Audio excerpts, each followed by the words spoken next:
नमस्कार साथियों, आपका अपने YouTube channel exam helper RPSC RSSB में हार्दिक स्वागत और अभिनंदन है। साथियों, हम बात कर रहे हैं टीचिंग मेथड की पीवाईक्यू सीरीज की। साथियों, आज टीचिंग मेथड पीवाईक्यू सीरीज में मैं बात कर रहा हूं साथियों 2018 का जो साइंस का साथियों जो पेपर है, यानी कि साइंस की जो टीचिंग मेथड है आरपीएससी सेकंड ग्रेड के, उसका साथियों पार्ट 2 जिसको हम अपन बात करने जा रहे हैं।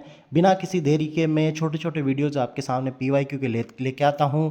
अपने दोस्तों के साथ इनको जरूर शेयर करें। आज का पहला प्रश्न है मेरे दोस्तों, ये प्रश्न साथियों अपन पिछले वीडियो में कर चुके थे 140वें नंबर का। 141वां प्रश्न जो है मेरे दोस्तों आज का वो ये है, निम्नलिखित में से कौन सा प्रयोगशाला का सुरक्षा उपकरण नहीं है। साथियों, आपने एक चीज़ नोटिस की होगी कि पिछले जितने भी पीवाईक्यूज उसमें 4 से 5 प्रश्न ऐसे निकले हैं जिसमें नहीं है को लेकर प्रश्न पूछा गया है। अब साथियों, ये जो नहीं है कि जो प्रश्न आते हैं ये आपको थोड़ा पढ़कर और आसानी से शांति से ध्यान में रखकर करना पड़ेगा, क्योंकि साथियों जो नहीं है वाला जो प्रश्न आता है मेरे दोस्तों ये आपको कहीं जल्दबाजी में गलत करवा देता है। तो इस प्रश्न की मेरे साथियों बात करें तो प्रयोगशाला का सुरक्षा उपकरण कौन सा नहीं है। अग्निशमन यंत्र बिल्कुल हैं, बालू की मिट्टी से भरे बाल्टी बिल्कुल हैं, कंबल बिल्कुल हैं, गत्ते का डिब्बा मेरे दोस्तों अगर आग लग गई और आपने गत्ते का डिब्बा वहीं छोड़ दिया तो मेरे दोस्तों आग तो और भड़केगी, वो बुझेगी नहीं। तो मेरे साथियों ये जो कार्डबोर्ड बॉक्स है मेरे दोस्तों इसका सही आंसर हो जाएगा। तो पहले प्रश्न का मेरे दोस्तों सही आंसर क्या हो जाएगा, गत्ते का डिब्बा।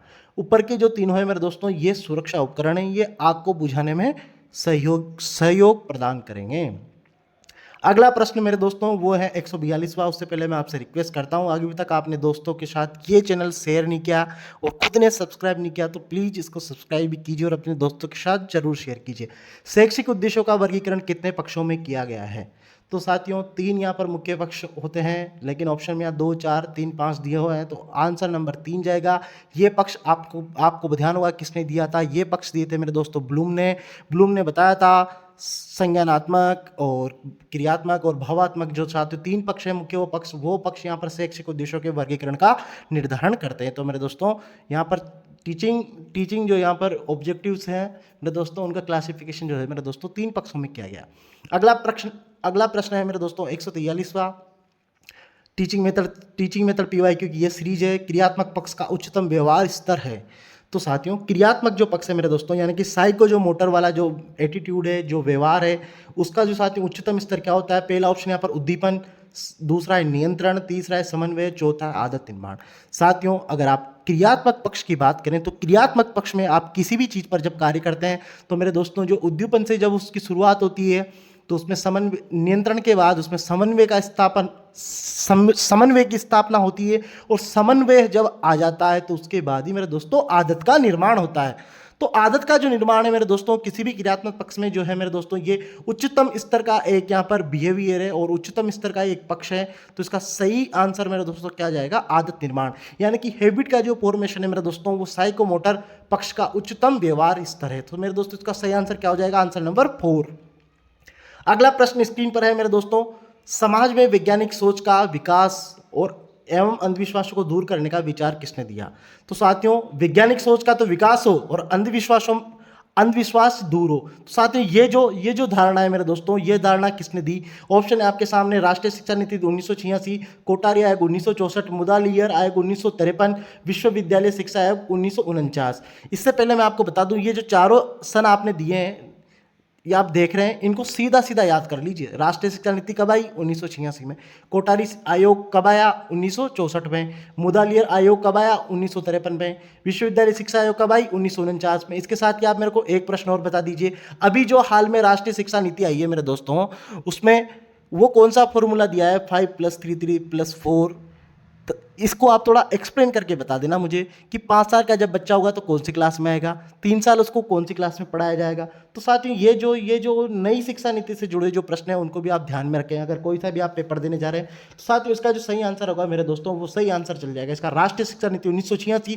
आपकी 1986 की जो साथियों एजुकेशन पॉलिसी है, नेशनल एजुकेशन पॉलिसी है, वो बताती है कि वैज्ञानिक सोच का आदमी में विकास होना चाहिए और अंधविश्वासों को दूर करना चाहिए। अगर विज्ञान शिक्षक को ये प्रयास करना चाहिए कि वैज्ञानिक सोच का छात्रों में विकास हो और अंधविश्वास से वो दूर रहे। अगला प्रश्न है मेरे दोस्तों वो है यहाँ पर 145 प्रश्न संख्या, विज्ञान की प्रकृति को किस अंतःक्रिया से स्पष्ट किया जा सकता है। ज्ञान प्रक्रिया समाज, ज्ञान पदार्थ समाज, प्रक्रिया अभिक्रिया बोध, प्रक्रिया जागरूकता विश्लेषण। साथियों नॉलेज प्रोसेस सोसाइटी, ये यहाँ पर बात मिलने वाली है, लेकिन नॉलेज के साथ मैटर का कोई रिलेशन नहीं है, कि नॉलेज के साथ प्रक्रिया का जब आप में ज्ञान होगा तो वो ज्ञान प्रक्रिया स्वरूप समाज में जाएगा।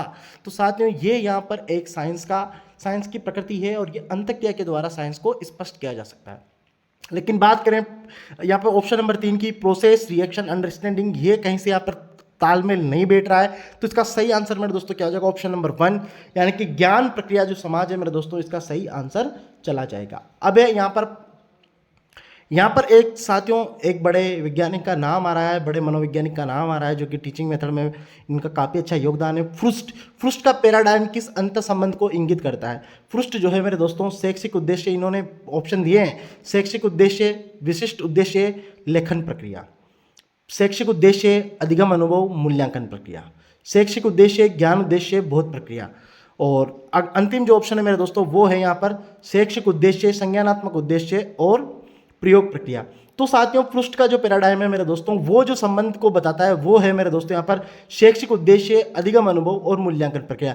यानी कि पृष्ठ का जो पैराडाइम है, पृष्ठ साहब यहाँ पर कहते हैं कि सबसे पहले आपका जो एजुकेशनल ऑब्जेक्टिव से मेरे दोस्तों वो आपके पास होना चाहिए, और जब एजुकेशनल ऑब्जेक्टिव का ध्यान में रखते हो आप काम करेंगे, आप किसी बच्चे को लर्न कराएंगे तो आपके पास क्या होगा, लर्निंग अनुभव होगा, और जब आपके पास लर्निंग अनुभव होगा, बच्चों के पास एक लर्निंग अनुभव आ जाएगा, तो उस लर्निंग अनुभव का ही क्या किया जा सकता है साथियों, मूल्यांकन किया जा सकता है। तो साथियों 3 स्टेप में फ्रुस्ट ने अपनी बात को समझाया। तो साथियों इसका सही आंसर मेरे दोस्तों क्या हो जाएगा, ऑप्शन नंबर 2, यानी कि ऑप्शन संख्या 2 यहाँ पर जो है मेरे दोस्तों वो यहाँ पर इसका सही आंसर उत्तर होगा। तो साथियों मेरी आपसे रिक्वेस्ट है, अभी तक आपने चैनल को शेयर नहीं किया है और प्लीज़ अपने दोस्तों के साथ शेयर करें और खुद भी सब्सक्राइब करें, लाइक करें, कमेंट बॉक्स में जरूर बताएं कि आपको ये क्लासेस कैसी लग रही है। विज्ञान का पाठ्यचर्या में तभी औचित्य हैं, ये प्रश्न है मेरे दोस्तों जब वो युवाओं में महत्वपूर्ण बदलाव ला सकता है, उनके चिंतन के तरीके में परिवर्तन ला सकता है, उनकी क्रियाओं की आदतों में जो वे अपने पास जो है जो वे करते हैं उनका मूल्य निर्धारण करने में। तो मेरे दोस्तों विज्ञान की पाठ्यचर्या का तभी औचित्य है, ये बात कहने वाले कौन थे, जिससे युवाओं के अंदर महत्वपूर्ण बदलाव आ जाए, कि उनके चिंतन की उनका जो चिंतन है मेरे दोस्तों, युवाओं का जो चिंतन है उसके तरीके में बदल आ जाए, सोचने का एटीट्यूड बदल जाए, उनकी क्रियाएं की उनकी आदतों की क्रियाएं और जो अपने आसपास जो भी काम करते हैं उससे पहले उसका मूल्य निर्धारण करने का जो साथी उनके पास जो एबिलिटी है वो पावर आ जाए। ये बात कहने वाले कौन थे? ऑप्शन में आपके सामने मिलेंगे ब्लूम व सिम्पसन, और यहाँ पर मेरे दोस्तों थर्बर एंड वो कोलेट, ब्लूम व क्रोथवाल, थर्बर व कैम्पबेल। तो मेरे दोस्तों ये 2 बड़े नाम है यहाँ पर, थर्बर एंड वो कोलेट। थर्बर व कोलेट मेरे दोस्तों ये जो शख्स है मेरे दोस्तों, उन्होंने ये परिभाषा दी थी विज्ञान के पाठ्यचर्या की। तो साथ में विज्ञान का जो पाठ्यचर्या वाला पोर्शन है मेरे दोस्तों वो आपके सिलेबस में है। इस परिभाषा को आप जरूर याद करें, क्योंकि पाठ्यचर्या सीधा टॉपिक दे रखा है। थर्बर कोलेट एक बार पहले भी पूछा गया है 2013 वाली परीक्षा में। तो साथ ही ये थर्बर कोलेट जो है मेरे दोस्तों, इनकी जो ये परिभाषा है ये आप जरूर ध्यान में रखें कि थर्बर कोलेट कहते हैं। तो ये मैंने आपको बता दिया। अगला प्रश्न है मेरे दोस्तों, बोध के अंतर्गत नहीं आता है, अनुवाद करना, रचना करना, व्याख्या देना, उल्लेख करना। तो साथियों आपको पता है बोध के अंतर्गत अनुवाद करना भी आता है, व्याख्या देना भी आता है, उल्लेख करना भी आता है, लेकिन रचना जो है मेरे दोस्तों ये सर्जन का पक्ष है, अतः रचना करना किस में चला जाएगा, सर्जन में। तो यहाँ पर सही आंसर मेरे दोस्तों क्या हो जाएगा, ऑप्शन नंबर 2। अगला प्रश्न है मेरे दोस्तों यहाँ पर, प्रोजेक्ट विधि से कौन सा नियम संबंधित नहीं है। देख लो दोस्तों, नहीं वाले प्रश्न काफ़ी संख्या में पूछे गए हैं टीचिंग मेथड में स्पेशली, और प्रोजेक्ट विधि से हमेशा एक प्रश्न बनता है। प्रोजेक्ट विधि को आप हमेशा गौर से मतलब अच्छे तरीके से देख के जाए, इसका कोई भी ऐसा पोर्शन नहीं होना चाहिए जो आपको नहीं आता हो। प्रोजेक्ट विधि से हमेशा पूछता है तत्परता का नियम, अभ्यास का नियम, प्रभाव का नियम, अनुवांशिकता का नियम। तो साथ ही ये जो ऊपर के तीनों नियम है, ये अभ्यास का नियम, तत्परता का नियम, प्रभाव का नियम, ये साथियों ये नियम किस वैज्ञानिक ने दिए थे, ये भी आप मुझे कमेंट करके जरूर बताएं। और प्रोजेक्ट विधि से तीनों नियम संबंधित है, लेकिन ये जो चौथा नियम है साथियों ये इससे संबंधित नहीं है। अतः इसका सही आंसर मेरे दोस्तों क्या हो जाएगा, ऑप्शन नंबर 4 यानी कि अनुवांशिकता का नियम है मेरे दोस्तों, वो इसका सही आंसर हो जाएगा। अगला प्रश्न है मेरे दोस्तों, जो आज की सीरीज का अंतिम प्रश्न होना चाहिए, फिर कल मैं दूसरा वीडियो लेके आऊँगा। तो साथियों ये जो प्रश्न है मेरे दोस्तों, विज्ञान विषय में विद्यार्थी के विशिष्ट कमजोर क्षेत्र की पहचान की जा सकती है। विज्ञान विषय में विद्यार्थी के एक विशिष्ट कमजोर क्षेत्र की पहचान की जाती है किसके द्वारा? लिखित कार्य के द्वारा, मौखिक कार्य के द्वारा, निदानात्मक परीक्षण के द्वारा या उपचारात्मक शिक्षण के द्वारा।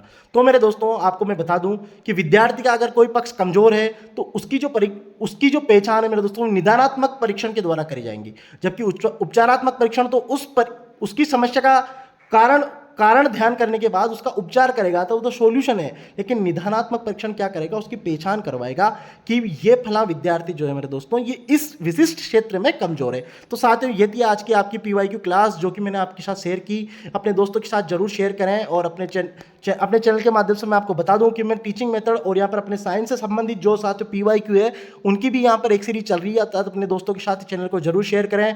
थैंक यू दोस्तों।